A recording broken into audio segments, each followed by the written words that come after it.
barrier every single day, every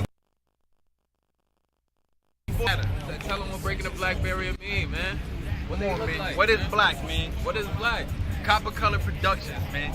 The Copper Color King, King Cash, Moles and Money, man. Let's get it. Black King, stand up. But understand what black is. It's the essence, it's the culture. We've been on this earth, you heard? The Bronx was called for Apache. Huh? The Bronx was called for Apache, man.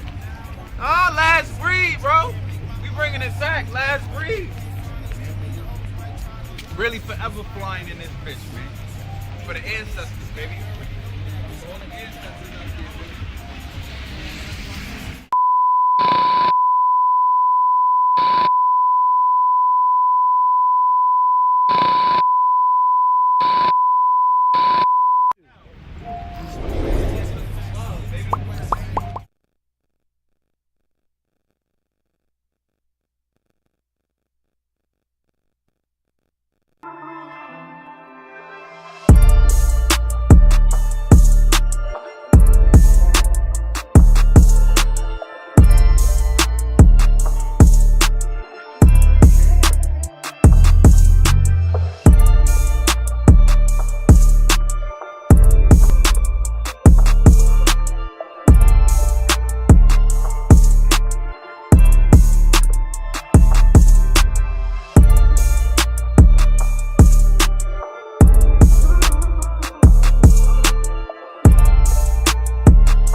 No, no, no. Can I? No, no.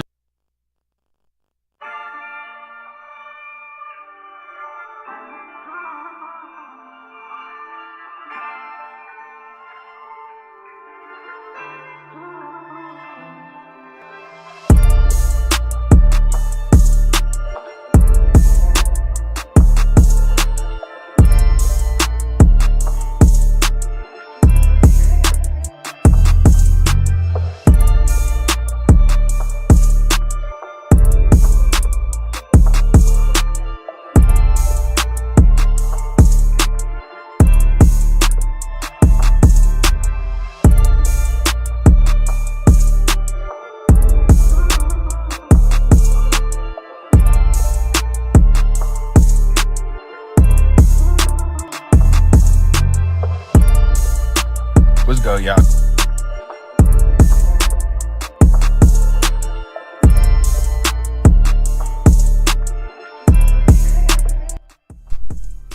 Alright, man.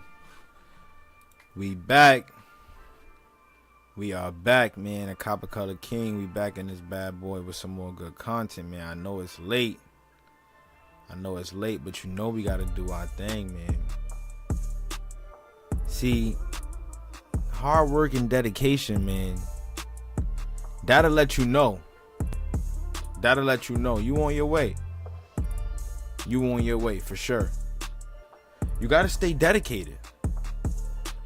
The whole goal of understanding your history is the dedication behind it. You know, people who've worked hard and they fought hard just to live. So it's only right we pay homage. And we do it by doing the research. Man. Like I said, the Copper Color King is late, but we back in this bad boy. I got some more good content for y'all. And like I said in the last one, man,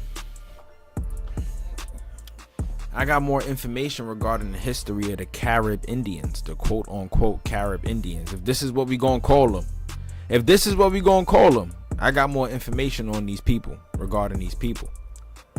If we gonna look at them, if we gonna address them as Carib Indians, then I guess that's just what we gonna do. Right, but like I said in the last one, yeah, man, Carib is just another word for cannibal. And Carib was a term used by the French to refer to some of the Aboriginal people, or the Indians, or Native Americans, I shall say, in Louisiana, known as the Atacapas. The Atacapas Indians, right? The Atacapas. The man-eaters. That's what the Choctaw called them. Atacapas. Nahulo, Alegui, mad different names for these white giants who lived in caves and lived in trees and came out of the trees and was really running down on the Indians, eating them whenever they could get the chance, pretty much.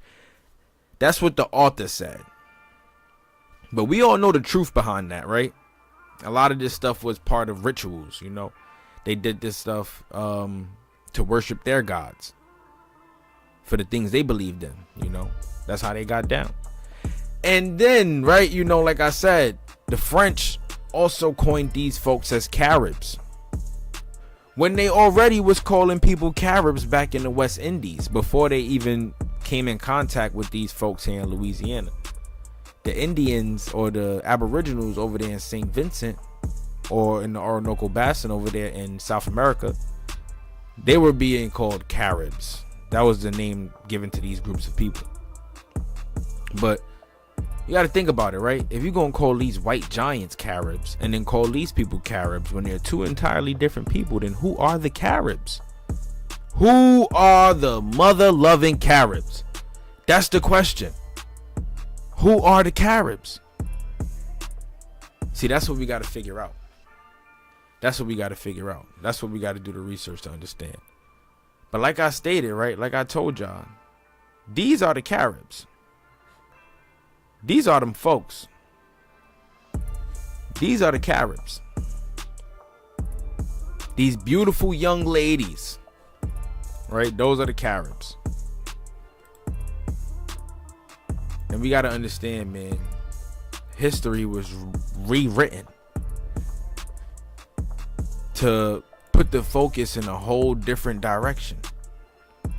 Right? In a whole different direction. They didn't want to tell us the truth. They didn't want to tell us the real story. That's why multiple groups of peoples have the same exact names. Right? They're going to call these white giants Caribs, and then call these people over here in St. Vincent Caribs. Right? It doesn't make sense. You really got to think about it. See, 2 women and children of Dominica. I showed these photos here in the last one, in the last video that I did. I displayed these photos for you guys. Right? These are the Caribs of St. Vincent, or the Carib Arawakan peoples who mixed in with the Tainos of the Wayward Islands. The Wayward Islands being Jamaica, Puerto Rico, Haiti. Those people had the Tainos, Arawak speaking peoples over there, right? I mean, those lands had the Taino, Arawak speaking peoples over there. And as these Caribs migrated northward, they continued to migrate north. You know, they eventually ended up mixing in with the women over there, right? Going to war with the Tainos, you know, killing off some of the men or whatever the case may be, and mixing in with them. Eventually, these people started to fight together. Now, this is around 1300, 1400 AD, you know, around that time. Before Columbus actually made his arrival in the Americas. That's crazy, right? And then after 1492, after once the Spaniards touched down, and then you had the arrival of the French, the Dutch, more Portuguese folks, the British, these people started to separate. And over time, you have different groups now being known as Black Caribs, Yellow Caribs. You know, what's the difference? They all the same people, right? But they only calling them Caribs because of their ways and customs. Who are these people truly? We know they Negro. We know they're phenotypically Negroid, as we learned in the last live stream. We know they're phenotypically Negroid. We know that. So who are these people? Well, like I said, man, I promise to deliver, to always deliver. That's my number one goal, to make sure I deliver this good content. Right? And before I do that, I got a clip that I want to play for you guys real quick, right? We got to understand, man, and this is for my Hispanic folks specifically too, right? Y'all black too. Y'all mixed in with these people too.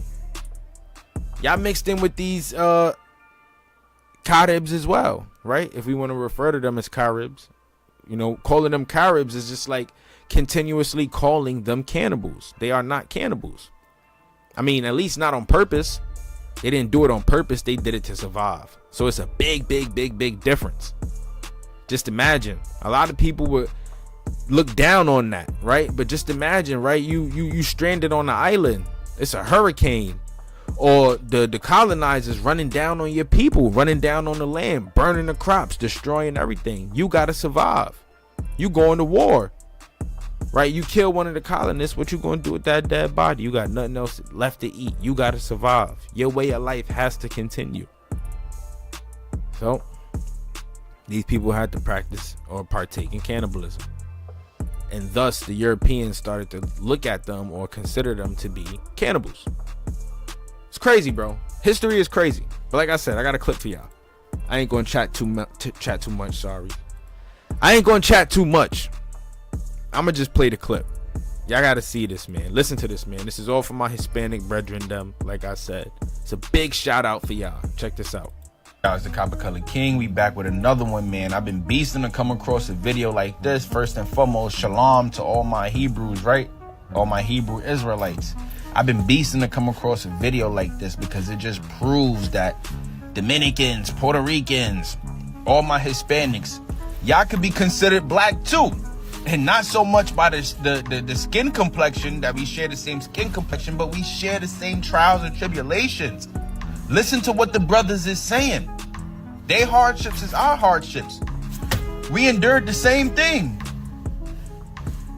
Drop a comment. Let me know what you think. Being in slavery, or the northern kingdom of Israel, or the Latinos, so-called Latinos. Latino come from the Romans, the Latin language. We're not no damn Latinos. I ain't no god Roman. Are you a Roman? Oh, hold on, and if I may elaborate Go ahead, on that as well, right? Back to linguistics. There we go. Right? When you look into the etymology of the word Latino, yes, sir, it means pertaining to Latium, right? Which Latium is a mountainous region in Italy where Rome is. Right, so being Latino means property of the Roman Empire. That's right. Right, Hispanic, Hispano, right? It means property of Spain. That's right. So us calling ourselves Hispanic and Latino is saying you're property of Spain and you're property of Rome, because the Spanish and the Romans are the ones who conquered our ancestors. That's right. What's good, y'all? It's the Copper Color Big King. facts. You Back heard with what he another said. one, man.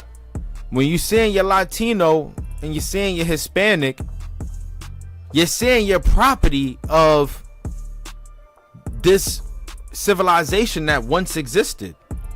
You're claiming to be property of this civilization that once existed. You saying you Latino, right? You saying you Hispanic, Hispain. He just explained the Latino, the etymology of the term Latino. The etymology. So it's different. It's different. This for my Latino brothers and sisters. You know, Dominicans be like, bro, I'm not black. Whole time they uncle be looking like this. They uncle, grandpa, grandma, they be looking like this. What is this? If they not black, what is that? I don't want to call them Afro-Latinos like this good brother did here in the comments, but what I will say is that these people have the blood of these Caribs and these Tainos, these Arawak speaking peoples. They have the blood of these people in their DNA. And the skin color says it all. But the problem is, what these historians did is they hid that history behind this term called African or black. They hid it behind these terms. So now you won't even know what you really truly identify with. Right? Or even know that at one point in time your ancestors was eating niggas to survive. It's crazy, but this is the true history of the black Caribs. Now I got an article. Let's get into it, right? Now, like I said, this is a part 2 for a reason, because we're going to piggyback off of where we left off at in the last live stream, right? In the last live stream, we spoke about the French inclusion over there in St. Vincent, how they divided up the Caribs, yellow Caribs, black Caribs, how the yellow Caribs sided with the black Caribs because they felt like they could get more out of the situation, they could benefit more, and that the black Caribs were being shunned on. In reality, all because of the color of their skin. That's the reality of it. And they went to war. And the black Caribs were backed by one specific group of colonists, and the yellow Caribs were backed by another specific group of colonists, right? But we just gotta really understand their history a little bit more. So I wanted to bring this article to it, right? And this speaks on the black, yellow, and white in St. Vincent. It's an ethnography, right? The ethnography. So you know, we talking about ethnic background, ethnic roots, stuff like that, right? But let's continue. So what we got? So we got this is an article that was published in 2003, Johns Hopkins University. So it's not too old. You know, it's not too old. Not like one of these books that I be bringing to the channel. Not like one of the articles, anything like that. Most of those things that I bring to the channel be from the 1800s or late 1700s. Probably the early 1900s. The earliest you're going to see is probably like 1914. Promise that. Because we really does research. We really does this. Like, I have a passion for this stuff. This is really what I do. And make sure y'all follow me on all platforms too. Copper Color King, man. It's right there in the corner. You see it. You see it. Follow me on all platforms. We soon going to be streaming to Twitch too. We're going to be streaming all over the place. I just want you guys to understand that we here to take over. We here to go crazy. So let's get into it though, right? So what we got? It says,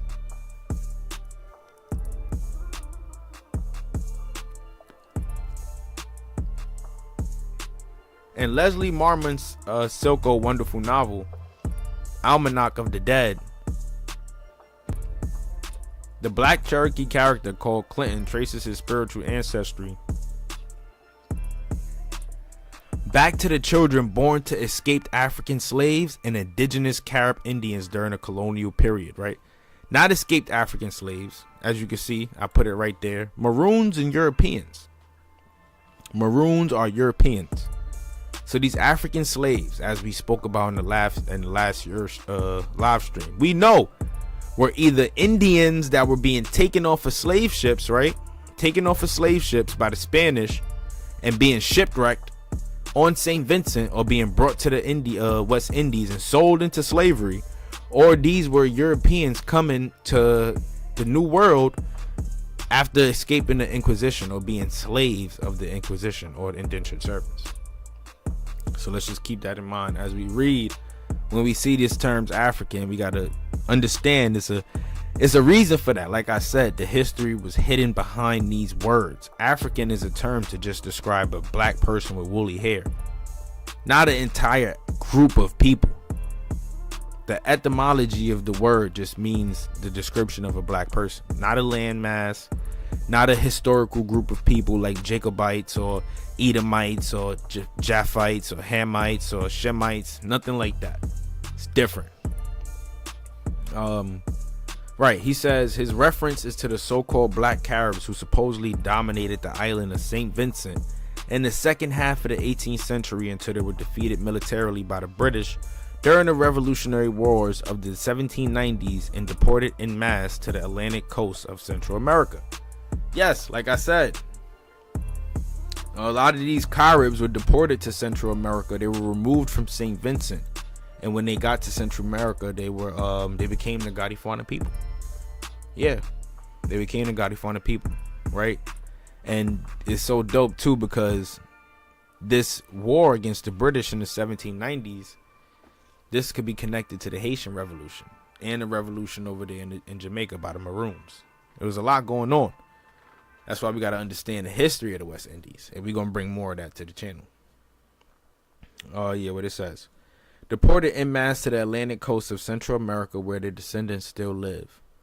The story of the black Caribs has often provided a standard example of ethnogenesis, the creation of new hybrid groups or new peoples generated out of the maelstrom of colonial history. Ha! Big drop. Because this is basically stating that, well, they're admitting that these groups, right, that they introduced to us are created. They're created hybrid groups, new peoples. When they talking about people mixing in and assimilating and whatever, like, as we spoke in the last live stream, we know it was a lot of black Europeans, black Irish, black Spanish, black Portuguese, Jews, you know, coming over here. They were mixing in with these Carib Indians over there in St. Vincent because they was escaping from the plantations on other islands, making their way to St. Vincent where it was free. You know, they were free there because ain't nobody want no smoke with the Caribs. It was different. My focus here would eventually be on the soldier from the French Revolutionary Army that fought alongside the Caribs against the British, whose first-hand evidence about the disposition of the indigenous people in St. Vincent casts doubt on this traditional picture and helps pose new questions about cultural and ethnic crossings. Sir John Fortescue, author of the multi-volume History of the British Army, calls what happened in the West Indies in the 1790s the darkest and most forbidden tract in the whole of that history. Britain ultimately won what it called the Brigands' War, defeated the French and their native allies, took back possession of the islands that it had looked like losing, and extirpated its black Carib enemies. Yet the experience extirpated. Let's stop for a second. What that mean? Extirpate is a verb that means to effect the destruction or abolition of something. Implies extinction of a race, family, species, or sometimes an idea or doctrine by destruction or removal of its means of propagation. Some common synonyms of extirpate are eradicate, or exterminate, or uproot. So they basically saying the British exterminated the black Caribs. They didn't exterminate them. People still exist. I hate when they say stuff like that because it's like, bro, you basically making claim to kill, to basically murk off or take out a whole class of people, a whole entire class of people, which is not entirely possible. You know, that's not something that's like really possible. You can't sit there and murk off an entire class of people. You can't do that. You know, one thing we know for sure is that these people still exist, and like I said, they mixed in with a lot of the Europeans. The blood of the European flows in the blood of the Carib, thus creating peoples today like Jamaicans and Dominicans and Haitians and all these other people who are black but just have different ethnic backgrounds. They come from different islands, so they identify with different things, right? But they're all the same people, right? Except for those who came from India or Asia as slaves, except for those people. You know, that people in the Guyanese folks, some Jamaicans mixed with Chinese, stuff like that. Except for that, other than that, people like these folks, you know, they blood-born. Caribs, Tainos, whatever you want to call it. Arawakan speaking peoples, whatever you want to call it. Fishermen, pirates, Caribs, cannibals, whatever you want to call it. Let's continue. So, yet the experience was apparently so horrific, even for the victors, that according to Fortescue, the few survivors had no desire to talk about what they had been through. Perhaps as a direct result of this sense of the war as a journey to the heart of darkness, there has been little historiography about it. Most writers content to see the Brigands' War as an unfortunate offshoot of the French Revolution, a series of disturbances instigated by agents provocateurs in an attempt to destabilize British islands. Oh wow, big drop. Because think about it, right? The point of the war is an offshoot of the French Revolution, a series of disturbances instigated by French agents in an attempt to destabilize British islands. So it was basically like French people fighting back. And we know in the French Revolution, a lot of those freedom fighters escaped over here to the Americas as well. A lot of these black freedom fighters, you know, like Toussaint Louverture's father, whoever his father may be, because we know his mother was a Carib. He was definitely a mixed French Aboriginal man. Definitely. Can't nobody deny that. And I dare you. I dare you. Give it a shot. If you could back that up, that they not, then we could really talk about it. Show me his African mother and father. I want to see it. Right? But yeah. In 1748, Britain and France had agreed to regard St. Vincent as neutral, outside the limits of each other's penetration in the Caribbean. You see? This is why these people were fleeing to St. Vincent. And therefore effectively in possession of the Caribs. They left it in possession to the Caribs. After 1763, however, at the end of the 7 Years' War, the island became, as far as the British were concerned, British. And commissioners were sent out to organize the surveying and sale of land for the plantation of tropical crops. Now, the 7 Years' War. What was the 7 Years' War? The 7 Years' War was the last major conflict before the French Revolution to involve all the great powers of Europe, generally France, Austria, Saxony, Sweden, and Russia, were aligned on one side against Prussia, Hanover, and Great Britain on the other. So that was a big war that we're going to speak about once we start talking about the European nations. It was a lot of black people, right, who fought in these wars as well. People don't believe it, but Europe's earliest inhabitants were black. People in Russia, Prussia, Austria, Saxony, a lot of black people lived in these places, and even them, as prisoners of war, came over to the West Indies or to the Americas as slaves. Yes, sir. Yes, they did. Oh, yes, they did. They came over here to the Americas as slaves. So like I said, man, this is why history is important. Because this 7 Years' War, you know, the end result of that spilled into the New World, quote unquote. It spilled into the New World. Those who were lost, or those who were on the losing side, were indentured servants, slaves, and those who were on the winning side were plantation owners, slave owners, ship captains, shit like that. For sure. Right? What did it say though? British and commissioners were sent out to organize the surveying and sale of land for the plantation of tropical crops, especially sugar. One of the commissioners, William Young, thought that the island had the potential to become the most valuable British sugar colony after Jamaica. The activities of these commissioners occasioned several major incidents in the 1770s in which the Caribs, with an acute sense of what was at stake, destroyed survey equipment and maps in order to prevent a road being built into the fertile Windward Valley that the British planters especially coveted. And with Carib help, the French took back control of the island between 1779 and 1783. Right? And you know, this is crazy too, because some people will say like, well, if the French was helping the Caribs, how come there was a Haitian Revolution against the French. But one thing we got to understand is that what the French was doing was they was playing both sides. Yeah, they was the happy-go-lucky European colonists, whatever, but on the other side, you know, they trying to soften up the Carib so that they could swing in and take the land. They could scoop in and take the land. And it failed terribly because, like they just said, you know, Britain ended up taking control of the islands, but that was their plan. Everybody was plotting on these islands because it was so bountiful. Like, that's why slavery was bussing down there. It was bussing because they was taking advantage of several different crops. And it was a way more harsher form of slavery being implemented on the inhabitants of these lands. Harsh methods, right? Harsh methods. A lot going on.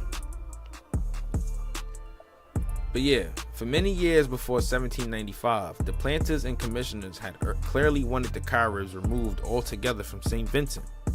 But the British government was, in the eyes of the planters, too sensitive to the opinion of sentimental do-gooders, including missionaries who knew little about the realities of Caribbean life, and who tended to have a low opinion of West Indian slave owners. The native uprising in March 1795 converted the government to the need to remove the Caribs from St. Vincent once they had been militarily defeated, and Carib collusion with the French enemy silenced humanitarian voices. The planters and commissioners rewrote history of the Carib island from their perspective. Yes, sir. Yes, sir. Yes, sir. Yes, sir. That was the goal. Because it was like, okay, once we get them off the land, right, we send these people to Central America.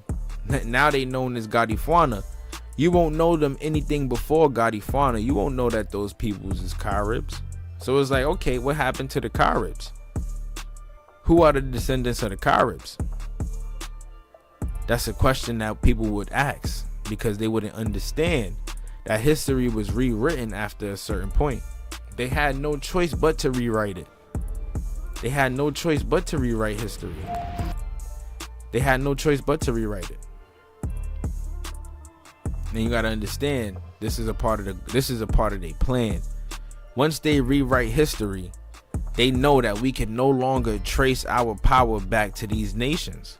They know that we can no longer identify ourselves with these nations. They don't want us to. They scared. Because these people fought, and they fought hard. They fought every single day. And they never looked at it as they were making a sacrifice. Nah, they were doing what they were supposed to for the rights of their people and of their land. And unfortunately, you know, it had to go down like that. Right? Let's see, right? What it say? Once that removal had taken place, the only voices who wanted to tell the story, their story of suffering and even triumph, were the British planters and their allies. Through their pens, the planters' version of ethnography of the Vincentian Caribs entered the historical record where it has never been seriously challenged. Here we see it right here. The whitewashing and the destruction of their history, making black Caribs Africans. Right, these are the only people who could tell the story of the suffering of the Carib peoples. It's the British planters and their allies. You see what I'm saying? You see what I'm saying? You gotta understand. We gotta understand where a lot of this is stemming from. You know, we can't sit here and be blind like bats no more. That's not something that can be done.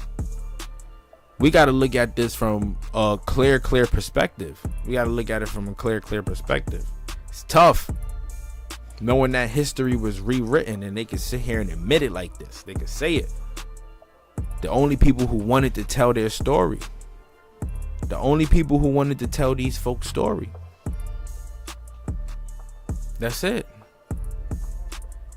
That's it. The only people. Who else would be there to tell a story? Nobody. It's nobody else. It's crazy, bro.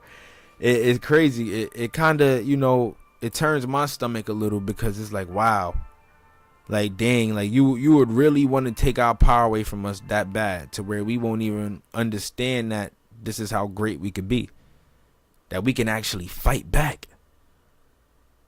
right? Trace your genealogy, man. You find this stuff in your blood, come back to this video. Remember, King Willow said it.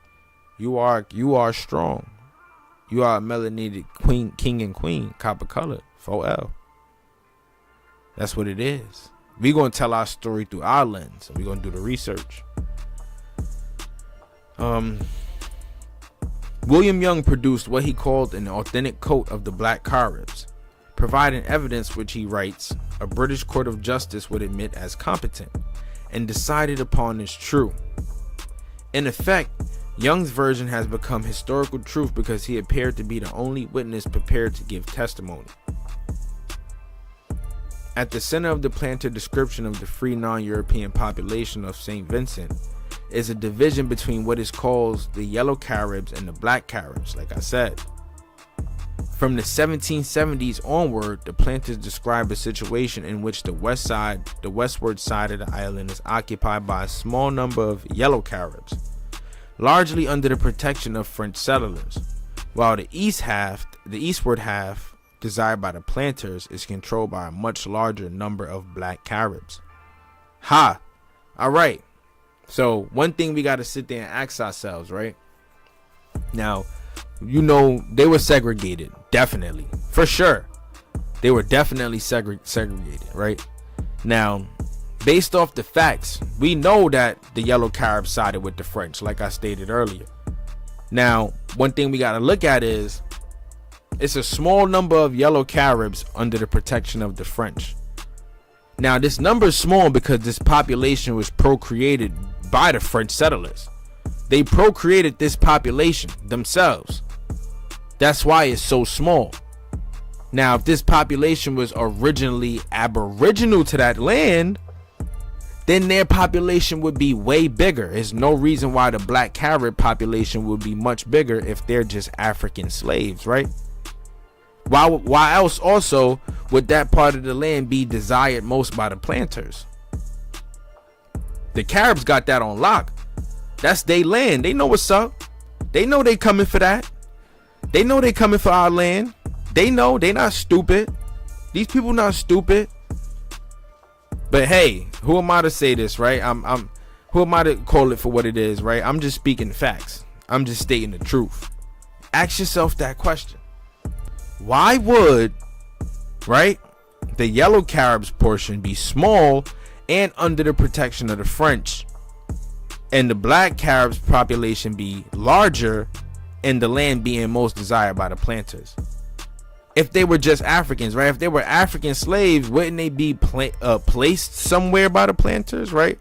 Wouldn't they be the smaller population and the yellow Caribs be the bigger population, right? Make it make sense.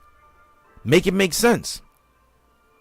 This is because these black Caribs are the original Carib peoples. Yellow Caribs too, both. Black, brown, light skin, both, all three. But based off of geographical locations and stuff, these people came from where it's closest to the sun. That's all I'm going to say, to the equator, not the sun, to the equator. And based off skin color maps, and let's just go over it real quick. I love looking this one up. Right, what do we see? We know the Caribs, they come from here, over here in America, in South America, right? That's where they come from. And as we can see, as we go more into the islands, the skin color gets darker. It gets darker, right? Thus proving that the original inhabitants are darker skinned peoples, right? They are darker skinned peoples, and we can't say this is because they're Africans. That's just assumptions. We're gonna say that we can't make that assumption. That is not fact. That assumption is not fact. And I can't agree with that. I would refuse to agree with that, better yet. More so though, let's continue. So where we at? Did my window just disappear? Ain't that crazy? Give me 1 second, y'all.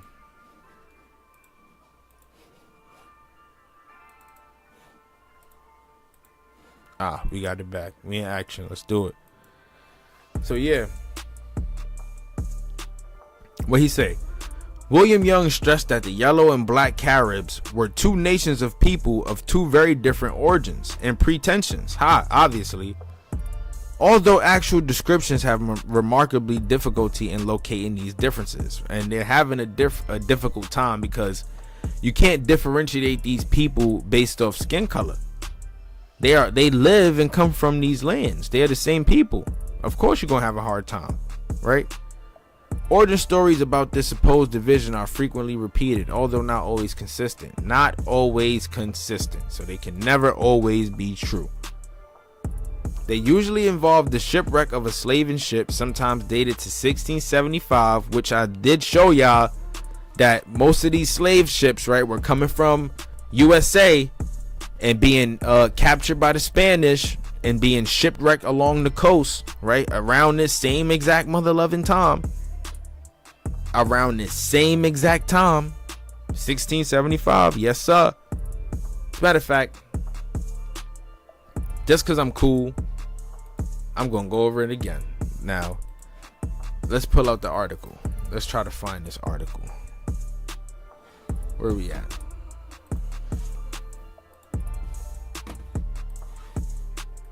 Where are we at? Yep. You're about to see me go into the archives. Into the archives. We're going into the archives real quick. Where we at?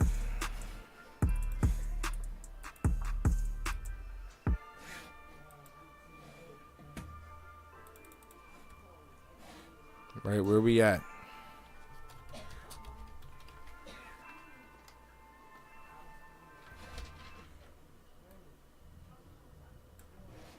So as we see, right? Peep this.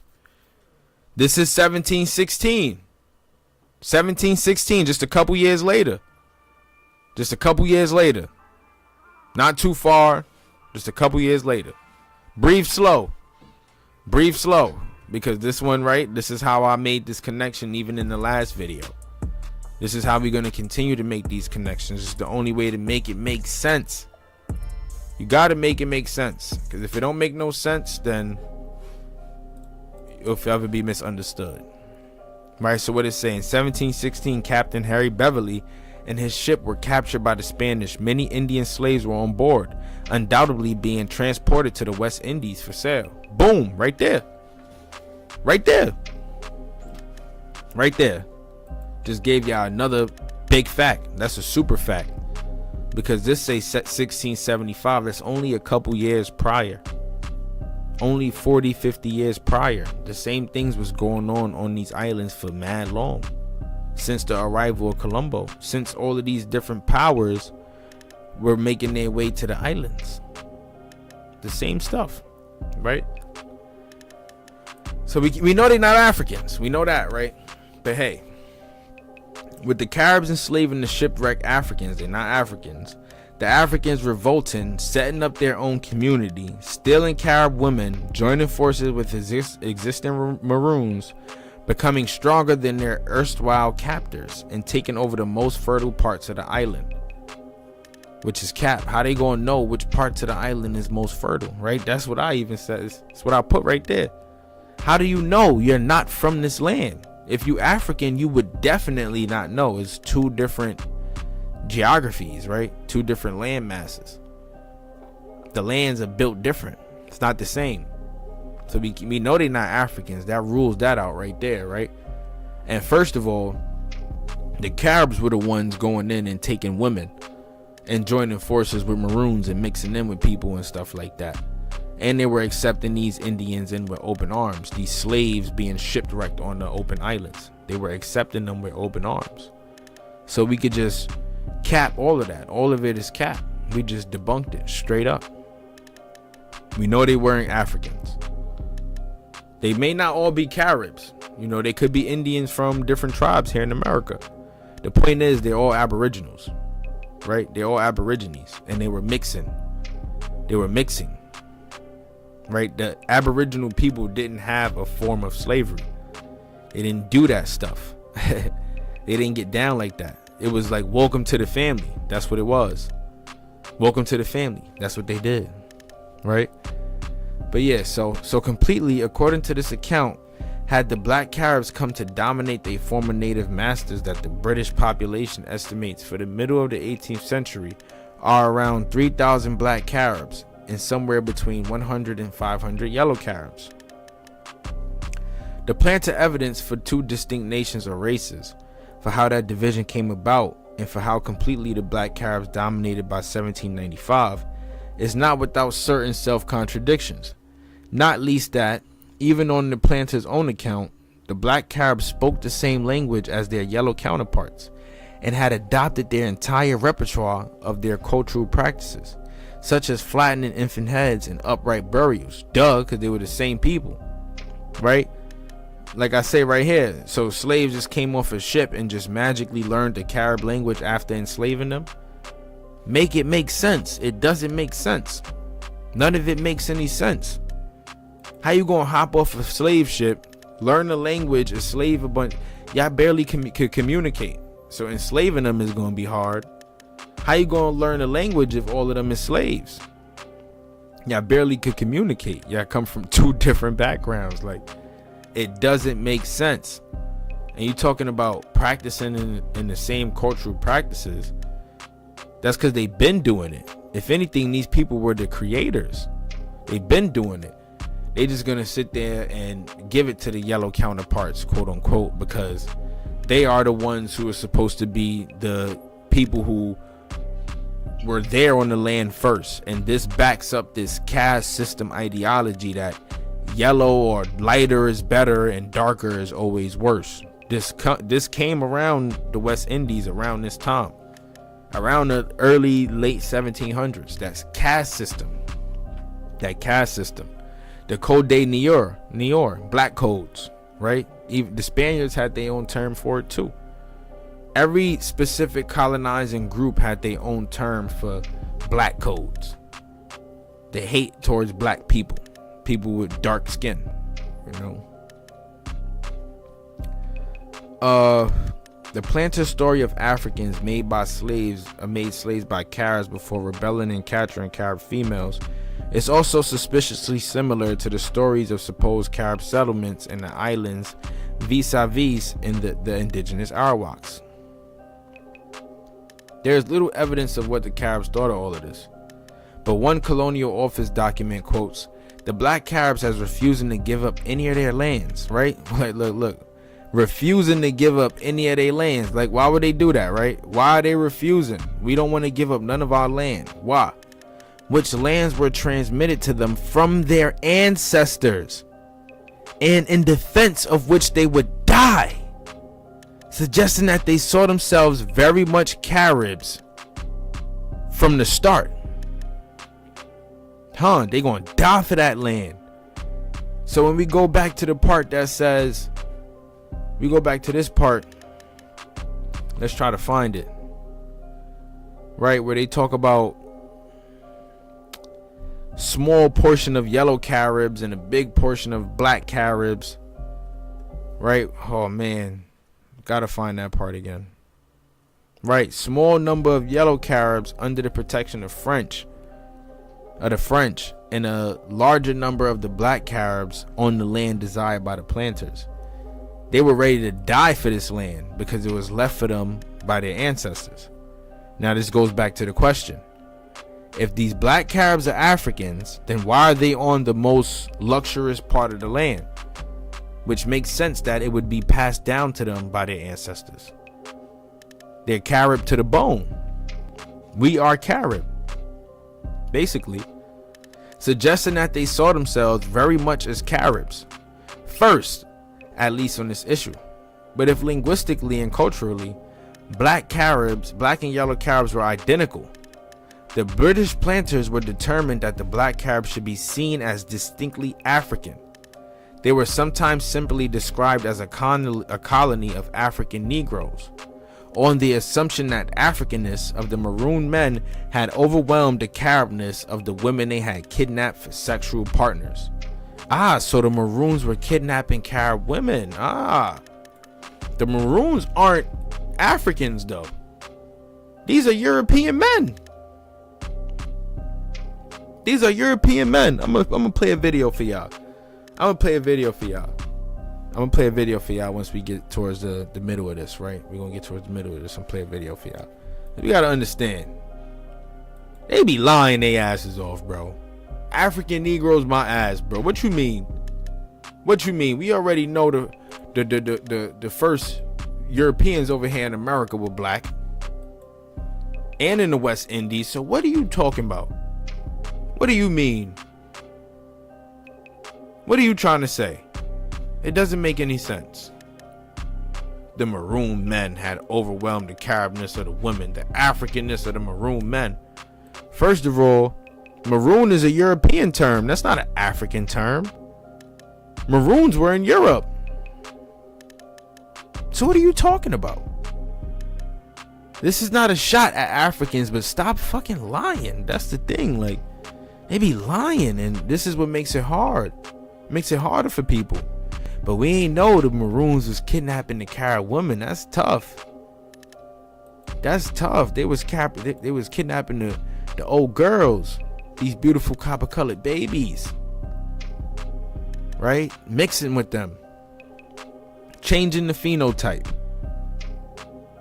Changing the phenotype, man. Yeah, if you tapped into, man, make sure you follow on Instagram, follow on Facebook, YouTube, Copper Color King, man. Subscribe to the Morals of Money platform. We going crazy. We going up. But yeah, man, it was kidnapping these beautiful women here. I can't get down with that. I can't get down with that. We gonna learn more about the Maroons too. Like I said, I got a video for y'all, right? But yeah. Kidnapping them for sexual partners, although occasionally remembering that the Caribs themselves had also had a reputation for fierceness. The black Caribs might be called that doubly savage race. So the British planned to Africanize the group it called black Caribs. They Africanized to make African in character. They made these people African. They Africanized them. They weren't African. They Africanized them. That's all they did. I guess because they figured because they was black, they had no other way to address them other than Carib. Cannibal. That's why we gotta ask, like, who are these people truly? We know they was the hit squad. We know they were the pirates, the fishermen. We know that. But who were they? For real. Who were these black Caribs? These black people that now inhabit the West Indian Islands, right? But yeah, this had a number of advantages for the planters. It emphasized the black Carib role as usurpers. It helped avoid a repetition of the groundswell of British liberal opinion in defense of the indigenous Caribs during the War of the 1770s, which had forced the British to sue for peace. It reduced the number of indigenous families to a handful, and it drew upon the traditional association of blackness with savagery and evil, exacerbated by the success of slave revolts in the Caribbean in recent years, especially in Saint Domingue after 1791, the French Revolution. Big role, man, big drop, because they making these connections to the black Caribs. They always going to tell you that in the French Revolution there was a groups of Africans, right, enslaved Africans, but we know that Caribs were fighting back. Indigenous people were fighting back all over the islands. All over the islands. And French and British were bringing over black slaves.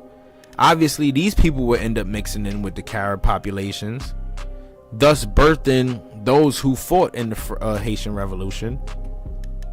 Right? But they gonna always say they were Africans. It's cap. Why? They dying for these lands. Why would they die for these lands when they could just go back home? That makes the most sense. That makes the most sense. Right? William Young neatly summed up the four important divisions on the island as the planters saw them: Aboriginal Indians, Negro colonials, French intruders, and British settlers. Negro colonials, right there. Negro colonial men, colonial powers, black Irish, black Spanish, like I said, black Portuguese, Jews, Moors, stuff like that. Right? But that was just to prove y'all, right? Prove it to y'all right there. These people said they would die for St. Vincent. They would die for that land. They would die for that land. Tuh. You wasn't taking no land for no Caribs. You couldn't do it. They couldn't take St. Vincent. And I mean, eventually, due to all of the infighting and the forced migration, they forcibly made these people migrate. And that's going to be in the next live stream. That's what we're going to talk about in the next one. The forced migration of these Carib peoples, right? Who are the Caribs? Who are the Caribs? We know now they the Garifuna. We know now they the Garifuna. But who are the Caribs? For real. That's the question. That's the question I'm going to continue to ask. Who are the Caribs? And we're going to keep doing this research until we find a way to figure it out. Right? It's only right.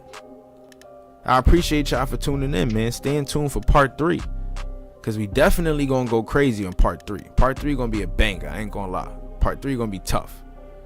Like I said, we're going to talk about their relocation to Central America. The British involvement. The Yellow Carib and Black Carib War. We're going to mix up 2 articles. These last 2 articles I just had, we're going to mix them up. And yeah, man, just stay in tune. We're going to go crazy, man. I love y'all. Thank y'all for tuning in today. We're going to continue to try to up this platform, grow these channels, because it's only right. I need my supporters to turn this up, man. It's the Copper Color King. Follow us on all platforms at Copper Color King. All platforms. And if you want to donate, man, the donate description or Cash App name is in the bio. King Willow 15, man. Subscribe to the Morals of Money platform for creators. It's where we drop our lives. And if you want segments of this one, man, subscribe to the Copper Color King platform. I appreciate y'all for tuning in, man. Let's get it.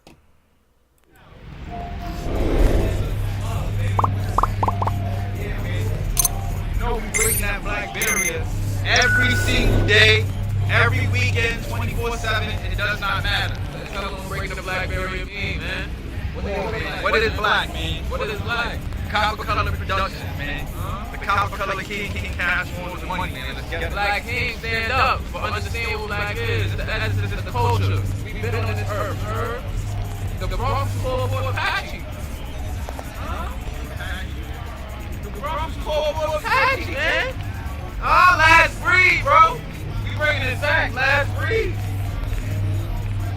Really forever flying in this bitch, man. For the ancestors, baby.